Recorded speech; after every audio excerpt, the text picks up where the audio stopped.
I found my son at a gas station off I-70, sitting on the floor with his back against the wall and his bad leg stretched out in front of him. His lips had that grayish-blue color you see on people who've been in the cold too long. His jacket was soaked through. He was shivering so hard he could barely hold the paper cup of coffee the attendant had given him. He looked up when I walked in. He didn't say anything, neither did I. I just sat down on the floor next to him and put my arm around his shoulders. That was February 14th, 2024. Valentine's Day. My name is Leonard Pruitt. I'm 61 years old. I spent 30 years as a civil engineer in Colorado, building highway infrastructure, bridges, drainage systems. I retired 2 years ago. I live alone now. My wife Carol passed 6 years back, and it's been me and Nathan ever since. Nathan Pruitt is my son. He's 31 years old. He works as a medical technician at a hospital in Boulder. He's a good man, steady, patient, the kind of person who thinks before he speaks. 6 weeks before that night, he'd had surgery on his left knee, torn meniscus. The doctor had told him he'd need 2 more months of recovery before he could move without restriction. He could walk, but he couldn't run. He couldn't cover ground fast in the cold. He couldn't get out of the way of anything coming at him. The people who left him on that mountain highway knew all of that. I need to back up. Nathan had been engaged to a woman named Nadine Ashby for about 4 months. I'd met her family a handful of times. Her father was Gerald Ashby, owned a construction company in the Denver area. Her mother was Sylvia. Her brother Philip worked sales for the company. They had a big house in Cherry Hills. Gerald drove a new truck and wore the kind of watch that's meant to tell you something about the man wearing it. From the first time I met Gerald Ashby, something felt off. I couldn't name it. He was polite enough, asked the right questions. But there was something behind his eyes when he looked at Nathan that I didn't like. Not warmth, not curiosity. Something that felt more like calculation. Nathan told me I was reading too much into it. The first real warning sign came about 2 months after the engagement. Gerald presented Nathan with a prenuptial agreement. He said it was standard practice, that his family lawyer drafted it for all family marriages, that it was just about protecting both sides. Nathan brought it to me. I passed it to my brother-in-law Clifford Nolan, who spent 30 years as a civil litigator before he retired. Cliff read it in one sitting. He called me that evening. Page 4, paragraph 11, he said. After 12 months of marriage, Gerald Ashby, named as financial trustee of the Ashby Family Trust, gains co-signing authority over any joint investment account Nathan holds with Nadine. I asked him what that meant in plain terms. It means after 1 year, Gerald can access their shared money, not just see it, move it. Nathan refused to sign. Gerald pushed back, said Cliff was misreading the clause, that it was standard language. Nathan held firm. Gerald got quieter after that. More formal. The warmth, such as it was, dropped out of his voice when he spoke to Nathan at family dinners. 3 weeks before Valentine's Day, Gerald proposed the trip. A long weekend at a ski area near Breckenridge. He called it a bonding trip, a chance for Nathan to get to know the family better before the wedding. Nathan was hesitant. His knee was still in recovery. Gerald told him there'd be no skiing, just relaxing at the chalet, good food, mountain air. Nathan called me the night before they left. "Dad, I don't really want to go," he said. I told him to trust that feeling. He said Gerald had been making an effort lately, that he didn't want to create problems before the wedding. He said Nadine had asked him to try. I told him to call me when he got there. He never made it to the chalet. The call I got that night wasn't from Nathan, it was from Gerald Ashby, 9:47 p.m. Leonard, his voice was smooth, controlled, the voice of a man who is used to managing situations. "Nathan's fine, just want to give you a heads up. There was a little incident at a rest stop on 70. He got out of the car and we drove ahead a bit to give him some space. Just a joke. He's being a little dramatic about it. I asked him one question, where is my son right now? He's maybe a few minutes behind us on the highway. He'll walk it off." I hung up. I called Nathan's cell phone. No answer. Called again. No answer. Third time he picked up. "Dad." His voice was low, thin. "Nathan." "Where are you?" "Rest stop. I've been walking." A pause. "Dad, I can't move fast. My knee." "There was a truck. I had to get to the shoulder, and I couldn't get there fast enough. Are you off the road?" "There's a truck driver who stopped. I'm with him now." "We're going to a gas station. Send me your location the second you have signal. I'm getting in the truck right now." I called Clifford Nolan on the way out the door. Cliff and I have stayed close since Carol's sister passed. He's 63, lives 20 minutes from me. He's one of the sharpest people I've ever known, and he does not rattle easily. I told him everything while I drove. He listened without interrupting. When I finished, he said, "Go get Nathan. I'll start working." It took me 1 hour and 50 minutes to reach that gas station. Every mile of it felt longer than it was.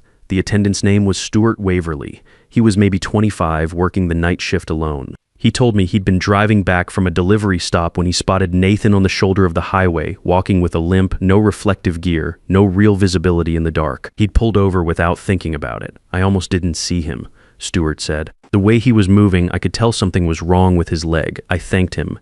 He waved it off and went back behind the counter. I sat down next to Nathan on the floor. We stayed like that for a few minutes without talking. He was still shivering. I kept my arm around his shoulders. "How long were you out there?" I asked. "I don't know exactly. Maybe an hour. My phone had no signal until we got close to the station." He looked at his coffee cup. They pulled into the rest stop and Gerald said to get out and look at the view. "There's a scenic overlook there." I got out. I heard the doors close. "I thought they were getting out too." He stopped. Then the headlights came on and the car pulled back onto the highway. "Did you run?" I tried. He said it quietly. I couldn't. My knee locked up after about 20 yards. I was waving my arms. They didn't stop. I drove him to the emergency room in Frisco. Dr. Pauline Greer was the attending physician. She examined Nathan thoroughly and told me privately what she found: mild hypothermia, early stage. The surgery site on his knee had been re-stressed from the uneven terrain and the cold. Inflammation had set back his recovery by at least 2 to 3 weeks. He needed rest and monitoring overnight. She looked at me steadily when she said the next part. "Mr. Pruitt, in those temperatures on a highway with that kind of traffic speed, with his mobility limitation, another hour out there would have put him in serious danger. I want you to understand that." I understood it. Gerald Ashby showed up at the hospital around midnight. He came into the room with Sylvia behind him and Philip in the doorway. Gerald looked at Nathan in the hospital bed, then looked at me. He put on an expression that was meant to read as concern. "Leonard, we feel terrible about this. It got out of hand. That's not what any of us wanted." I stood up from the chair. I'm not a large man, but I'm not small either. 30 years of field work keeps you in a certain kind of shape even after you stop. "Get out of this room," I said. Gerald blinked. "I'm sorry. You heard me." He looked at Nathan. Nathan said nothing. He stared at the ceiling. Gerald straightened up. He was not a man who heard those words often. You could see it in the way he processed it, the small recalibration behind his eyes. Then he put his hands in his jacket pockets and walked out. Sylvia and Philip followed without a word. Cliff arrived at 7 the next morning. He came into the waiting room carrying 2 coffees and a folder. He sat across from me and opened it on the table between us. He had been working all night. "I called in a favor from someone I know in digital forensics," he said. "Colorado State Patrol has cameras on I-70. I pulled the footage logs through my contact." He laid out printed screenshots. Timestamp 8:14 p.m. The Ashby SUV entering the rest area. Timestamp 8:19 p.m. Nathan getting out of the vehicle, visible in the parking area lights. Timestamp 8:22 p.m. The SUV exits back onto the highway. Timestamp 8:23 p.m. Nathan visible near the guardrail moving toward the highway shoulder. Timestamp 9:11 p.m. Nathan visible walking along the shoulder, approximately 1.4 miles from the rest stop. They had left him there for nearly an hour. I picked up one of the coffees and held it without drinking it. "There's more," Cliff said. He put his phone on the table and turned it toward me. It showed a text message thread. He explained that his forensics contact had obtained it through proper legal channels as part of the preliminary inquiry he'd initiated the night before. The thread was from a group chat. The name at the top read, Ashby Family. The participants were Gerald, Sylvia, Philip, Nadine, and a name I recognized but hadn't expected. Howard Beckett. Cliff explained that Beckett was Gerald's brother-in-law and financial advisor, the man who managed the Ashby Family Trust. He had attended one family dinner I hadn't been at. Nathan had mentioned him once, described him as quiet and forgettable. I read through the messages. Gerald, "He's still refusing to sign. This is becoming a real problem for the timeline." Sylvia, "He needs a stronger push. Words aren't working." Philip, "The trip is next weekend. Same approach we used with Brad Tanner." Gerald, "Yes. Once he's rattled, he'll sign anything or he'll walk. Either outcome works for us." Sylvia, "Make sure Nadine keeps him calm until we get up there. Don't let her tip him off." Howard Beckett, "Gerald, just be careful. If this goes wrong, it's not just the deal." Gerald, "It won't go wrong. It worked before." I read it twice. Then I set the phone down on the table. "Who is Brad Tanner?" I asked. Cliff already knew. He'd been on that too. Brad Tanner was a contractor from Fort Collins. 2 years earlier, he had entered into a business partnership with Philip Ashby on a commercial renovation project. Midway through the contract, Gerald had introduced a revised agreement that would have transferred a controlling share of Brad's portion of the business to the Ashby Company. Brad refused to sign. 2 weeks later, the Ashbys invited him on a hunting trip to a private cabin outside Steamboat Springs. They left him there in the middle of the night alone, 8 kilometers from the nearest town. In October temperatures, Brad walked out. He never told anyone what happened because Gerald had made it clear that any public statement would result in a lawsuit for breach of their business contract.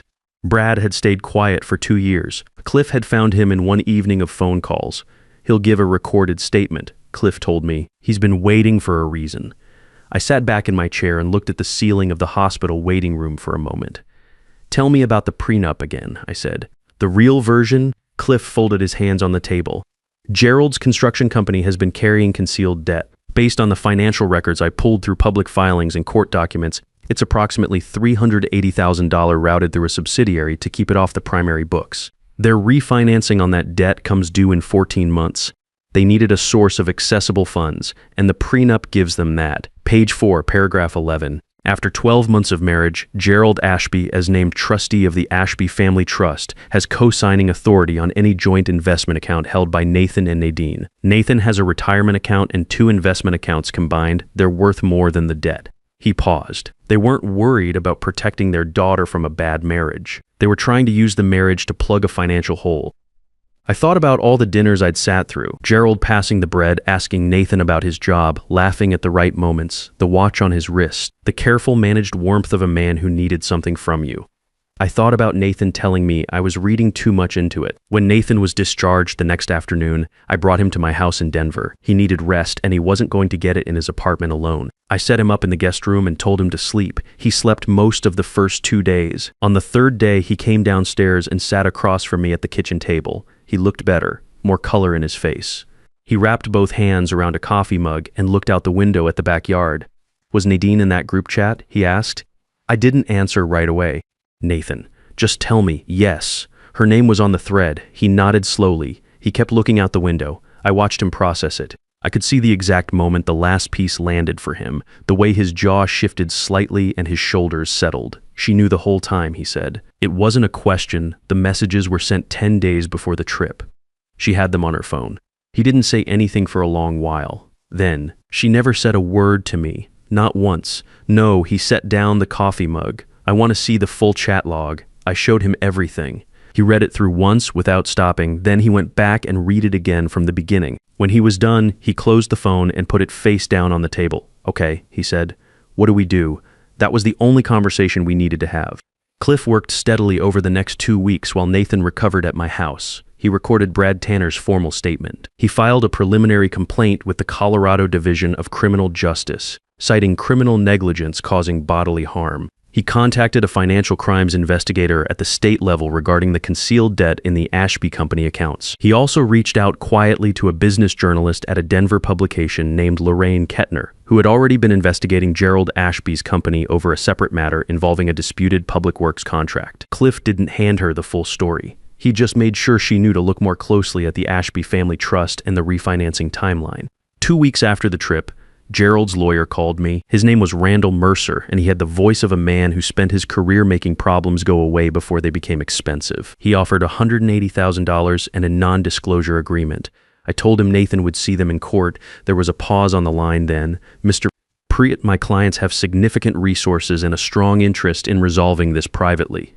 So do I said, and my interest is in a courtroom. Tell Gerald that I hung up. The criminal charges were filed the following week. Criminal negligence causing bodily harm. The civil fraud complaint went in 2 days after that, centered on the prenuptial agreement and the concealed financial records. The Denver journalist's story on the public works contract ran the same week, and in the body of that story was a single line noting that Gerald Ashby was the subject of an ongoing criminal investigation. She had found that on her own, we had just made sure the timing gave it the most weight. The Ashby name, which had meant something in certain Denver business circles, started meaning something different very quickly. The trial was set for September 2024. In the months between February and then, things moved fast.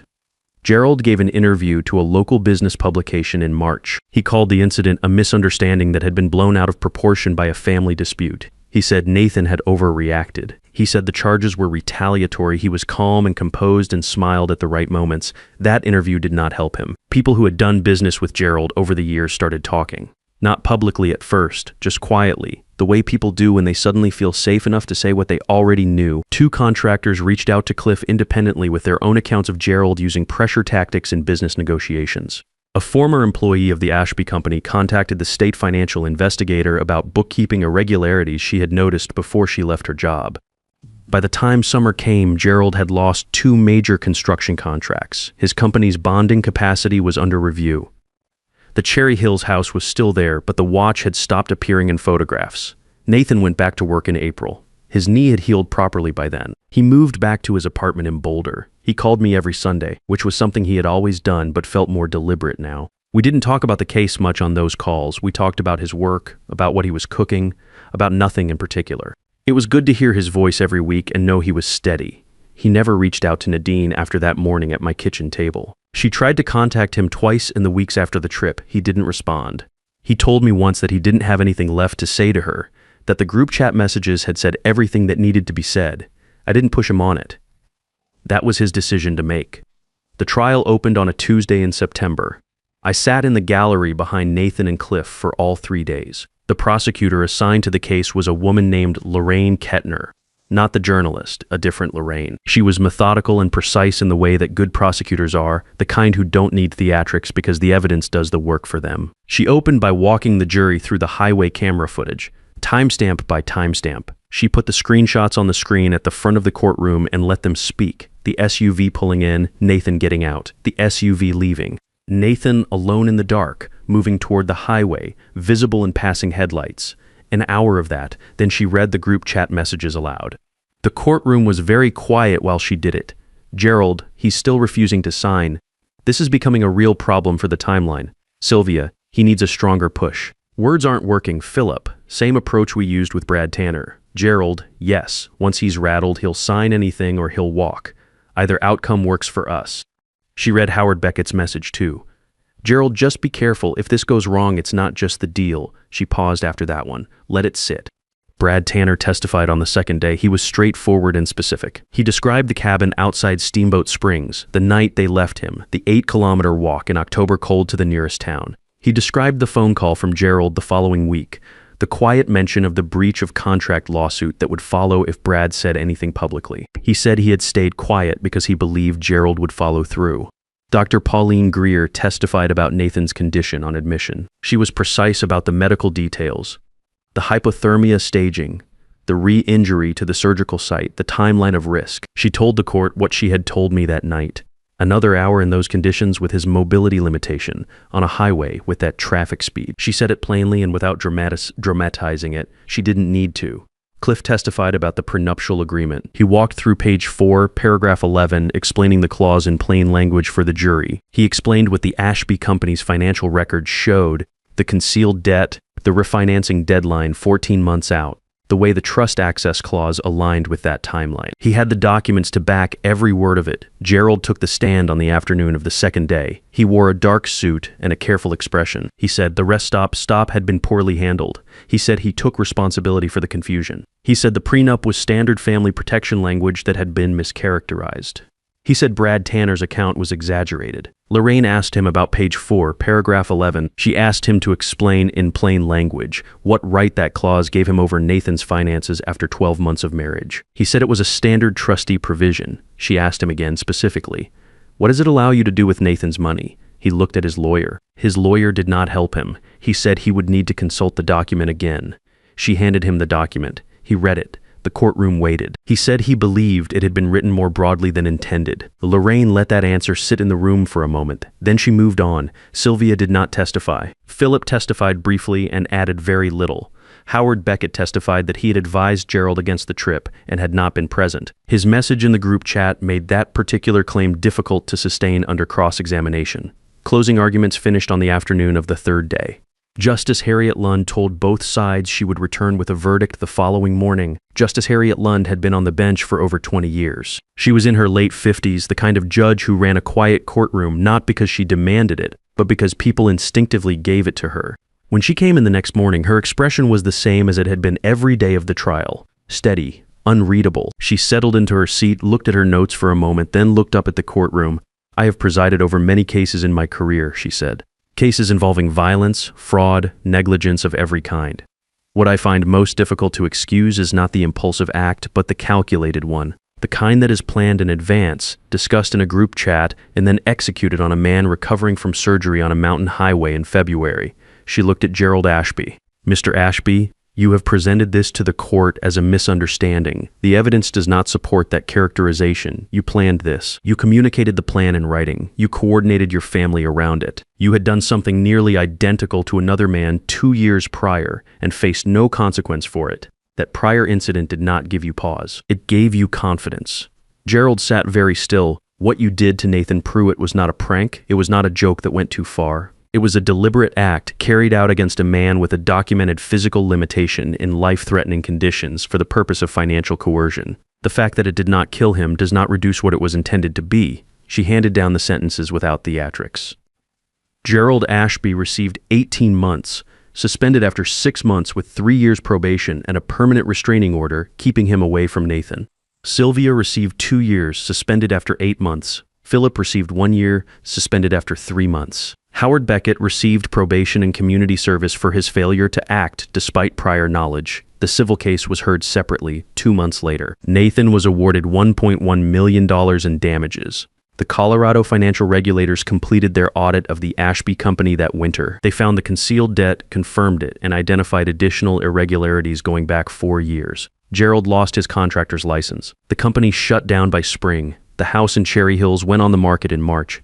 Nadine was not charged. I don't know what she told herself in the months that followed. I don't know if she believed she had been protecting Nathan somehow, or if she had simply looked away and decided not to know. What I know is that she had the group chat on her phone for 10 days before that trip. She read those messages. She went to sleep every night knowing what her father had planned, and she never said a word to the man she had agreed to marry. Nathan never had to make a formal statement about ending the engagement. The facts made the statement for him. He bought a condo in Boulder with part of the settlement. He went back to work at the hospital. His knee healed fully by summer. He got a promotion to lead technician in the fall. When he told me about it on one of our Sunday calls, he sounded like himself again, settled, calm, the way he had always been before any of this started.